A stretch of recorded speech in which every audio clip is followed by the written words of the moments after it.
All right, let's talk about giving your organization a full-on health check.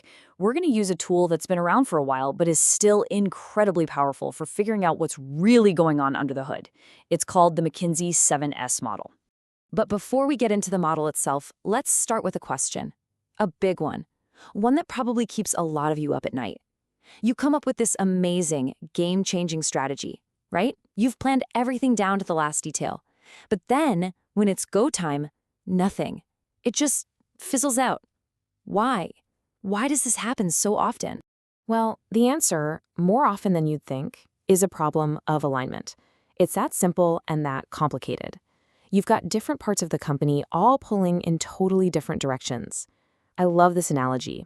Think of your new strategy as this super high-performance engine. But if you bolt that amazing engine onto the wrong chassis, yeah, you're not going anywhere fast.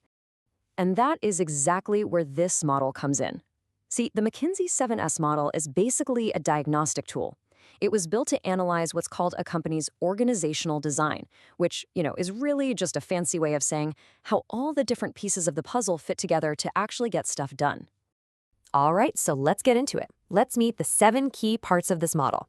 And I want you to remember, this isn't just a boring checklist. No, it's more like a web. All these factors are connected, and they're what really determines if a company is going to be effective or not. And this is the most important thing to get. None of these 7 things live on an island. They are all completely interconnected. You tweak one, and boom, it's like a domino effect that just ripples through everything else. The only way to get real effectiveness is to get them all working together, in harmony. So to make this a little easier to digest, the model splits these 7 things into 2 groups: the hard elements and the soft elements. I like to think of them as your organization's vital signs, the things you check to see if it's healthy. The difference between them is actually pretty straightforward. Your hard S's are the things you can easily point to, the tangible stuff like a strategy document or an org chart. The soft S's, well, they're fuzzier. They're about culture, values, skills. They are way harder to define and influence, but believe me, they are every bit as critical. Okay, so let's look at the 3 hard elements first. You've got strategy, that's your official game plan to win in the market. Then there's structure, which is basically the company org chart, who reports to whom. And last, you have systems. This is all the day-to-day stuff, the procedures, the workflows, the IT platforms, how work actually gets done. And now for the soft elements, and these are usually the trickiest ones. First up is style. This is all about how management leads. Is it collaborative? Is it top-down? Then you have staff, which is about your people in general, their overall capabilities. Skills gets more specific. What are the actual competencies your team brings to the table? And then right in the middle, the glue that holds it all together, shared values. And this is so important. Shared values aren't just another S on the list. Nope, they are the foundation.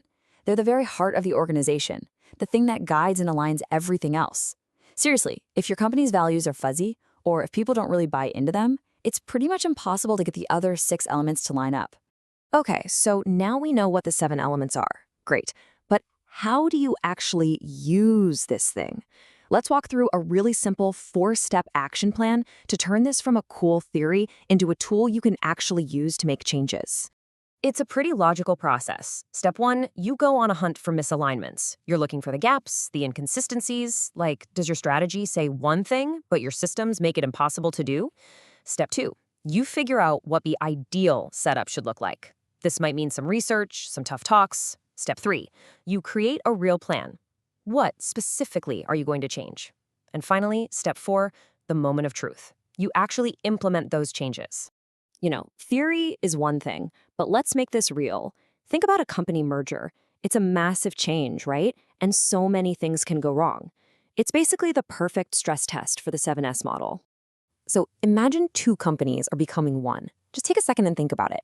Using this 7S framework, what elements are going to be out of whack right away? Where are you going to see the most friction? The 7S model gives you an instant checklist. Structure is an obvious one. You literally have 2 different org charts that you have to mash together.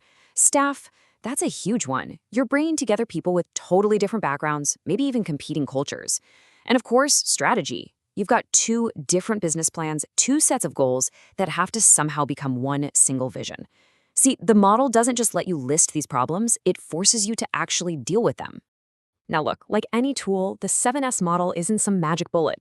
It's got some real strengths for sure, but it also has weaknesses you've got to know about. So let's get into the pros and cons. And it's a real trade-off, isn't it? On the plus side, it's a time-tested theory that's amazing for making sure everything is working together and for seeing the knock-on effects of any change you make. But on the downside, yeah, it can be slow to implement. It's also really focused on what's happening inside the company, so it can miss big external things like what your competitors are doing. And some people argue it's just not fast enough for how business works today. So after all that, what's the final word? What's the prescription we should walk away with after this whole organizational checkup? Here's the bottom line. The 7S model is way more than just some dusty old business school theory. It's a practical, hands-on checklist. It gives you a way to see your whole organization, diagnose what's out of sync, and make sure that when you do make a change, you've actually thought through all the ripple effects. And that brings us to one last really important question for you. It doesn't matter if you're the CEO, a team lead, or just starting out. Take a minute and really think about this. How aligned are the 7S's in your organization right now? Go on, give it some thought. The answer, well, it might just surprise you.